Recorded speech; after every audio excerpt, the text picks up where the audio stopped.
रजा स्मृति 2026 के अंतर्गत मंडला में चित्रकला, गोंड चित्र शैली, शिल्प, साहित्य, संगीत एवं विभिन्न सांस्कृतिक गतिविधियों का भव्य आयोजन प्रारंभ हुआ है। स्थानीय और राष्ट्रीय स्तर के कलाकारों की सहभागिता से यह आयोजन कला संरक्षण, जनजातीय संस्कृति के संवर्धन तथा युवा प्रतिभाओं को मंच प्रदान करने की दिशा में एक महत्वपूर्ण पहल बनकर उभरा है। इसी आयोजन के दौरान आज मंडला की प्रतिभाशाली बेटी गरिमा ताम्रकार से मुलाकात हुई। उनकी नर्मदा के प्रति संवेदनशील अभिव्यक्ति और प्राकृतिक माध्यमों से रची गई कलाकृतियां हर किसी को सोचने पर विवश कर देती हैं। गरिमा कहती हैं, नर्मदा केवल एक नदी नहीं, बल्कि जीवन, आस्था और प्रकृति का अनंत प्रवाह है। मेरी ये पेंटिंग्स नर्मदा परिक्रमा से मिली अनुभूतियों और प्रकृति के प्रति गहरे सम्मान की अभिव्यक्ति हैं। इनमें पूरी तरह प्राकृतिक तत्वों का उपयोग किया गया है, विशेष रूप से एल्गी का, जो ये संदेश देती है कि नदियों के भीतर स्वयं को स्वाभाविक रूप से स्वच्छ बनाए रखने की अद्भुत क्षमता होती है। प्रकृति ने नदियों को संतुलित रखने का अपना तंत्र दिया है। हमारा दायित्व केवल इतना है कि हम इस प्राकृतिक व्यवस्था में अनावश्यक हस्तक्षेप न करें और नदियों को उनके मूल स्वरूप में बहने दें। यही उनके प्रति हमारा सच्चा प्रेम, सम्मान और संरक्षण होगा।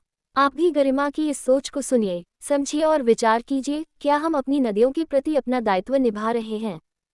गरिमा ताम्रकार है और मैं खास मंडला से ही हूँ। मेरा घर नर्मदा जी के सामने है, बट मैं 14 साल बाहर रही हूँ और अब वापस आके रह रही हूँ, तो 6 साल से यहाँ पर हूँ। तो मतलब बाहर से जब आप आते हो तो और भी ज्यादा सुकून महसूस होता है यहाँ पे, और भी अच्छा लगता है।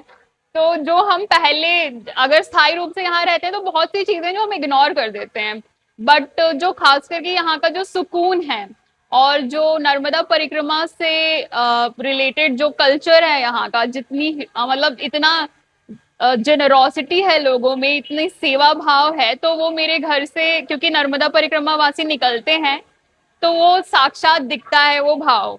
और इसी चीज को मैंने ग्लोबल लेवल पे जो अभी गतिविधियां चल रही हैं उससे कनेक्ट करके ये पेंटिंग्स बनाई हैं कि मतलब एक तरफ तो हम इतनी नेगेटिव न्यूज सुनते हैं और ऐसा चल भी रहा है, अभी बहुत कुछ चल रहा है, लड़ाइयां हो रही हैं, युद्ध हो रहे हैं, बहुत कुछ हो रहा है, लेकिन ये वाला जो ह्यूमैनिटी का एंगल है वो बहुत कम हाईलाइट होता है कि जहाँ पे इतने सारे रूप में लोग अपनी आत्म शांति के लिए इतना बड़ा मार्ग, मतलब इतनी बड़ी परिक्रमा करते हैं, और उसमें पूरा जो रहता है वो मनुष्य द्वारा ही संचालित रहता है, क्योंकि लोग ही हैं जो उनकी हेल्प करते हैं, उनके लिए आश्रय बनाते हैं और खाना देते हैं और सेवा भाव से लगे रहते हैं।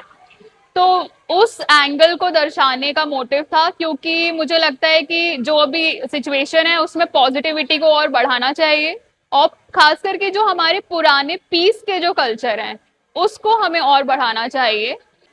चलिए मैं आपको मेरी पहली पेंटिंग दिखाती हूँ। तो ये अभी कला जगत में सब एक्सपेरिमेंटर चल रहा है, मतलब कि हम कितना नई नई चीजों को यूज कर सकते हैं। तो जैसे मेरा थीम नर्मदा परिक्रमा है, इसीलिए मैंने धोती को यूज किया है। और धोती को यूज करने का मोटिव ये है कि किस तरीके से मैया से जुड़ के, जब परिक्रमावासी के अंदर का भाव भी पूरा मैया जैसा ही होता जाता है, तो ये लहरों को इसलिए दर्शाया है। और जिस लय से परिक्रमावासी गुजरते हैं और जिस भाव को वो मतलब जागृत करते हैं, तो वो एक ऐसा एकात्म का भाव है जो मतलब बहुत कम जगहों पे देखने को मिलता है, लेकिन नर्मदा मैया के पूरे तटों में एक ये एकात्म भाव बहुत ज्यादा प्रज्वलित है। ये ग्लोबल लेवल पे कनेक्ट करके बताया है। तो ये स्ट्रेट ऑफ हॉर्मोज है।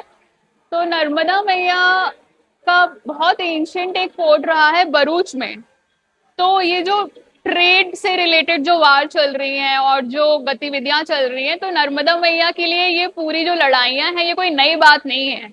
बहुत ऐसे प्रलय देखे हैं, बहुत ऐसे काल देखे हैं, और बहुत बार वो मनुष्यता को भी और खुद भी उभरी हैं उन चीजों से। तो ये उसका रिप्रेजेंटेशन है। और यहाँ पे मैंने सारे नेचुरल कलर्स यूज किए हैं और काई यूज की है। तो काई यूज करने का मोटिव ये है कि जिस तरीके से हम कहते हैं कि हमें नेचर को बचाना चाहिए, तो नेचर को बचाने की तो आवश्यकता है ही नहीं, क्योंकि वो अपने आप को बचाता है। जो हम कर सकते हैं वो ये है कि हम उसे वैसा का वैसे ही छोड़ दें। हम अपनी गतिविधियों को कम कर लें तो वो अपने आप सुरक्षित हो जाएगा। तो जैसे काई जो है वो इसीलिए ज्यादा से ज्यादा होती है किसी भी नदी में जब प्रदूषण बढ़ता है, तो इसीलिए काई को यूज किया है। सो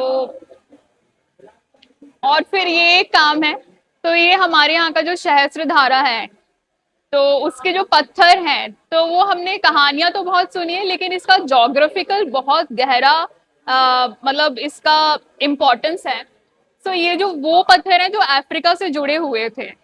सो नर्मदा मैया एक उस लैंड से गुजरती हैं जो दो कंट्रीज को जोड़ रहा है, मतलब दो लैंडमार्क्स को जोड़ रहा है। तो आप सोचिए कि एकात्म भाव जो है वो सिर्फ इसीलिए जनरेट नहीं हो रहा है कि मैया, मतलब सिर्फ एक कल्चरल चीज नहीं है, वो जोग्राफिकल लैंड की भी एक ऊर्जा है जो अब बहुत ज्यादा और भी ज्यादा जागृत हो रही है।